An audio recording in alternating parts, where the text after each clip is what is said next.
I'm going to bring in UDM Chief Whip Nqabayomzi Kwankwa. From the UDM's perspective, did the minister strike the right chords?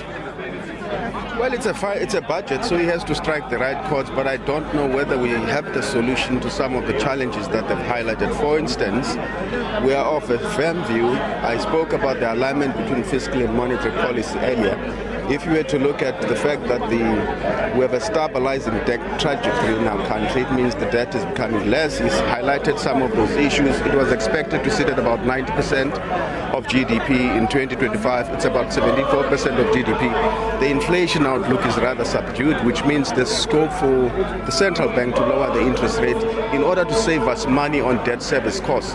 Once we save about 10 billion rands on debt service costs, we will then be able to divert those resources to other pressing needs in the country because, for example, we had a revenue shortfall of 22 billion rands.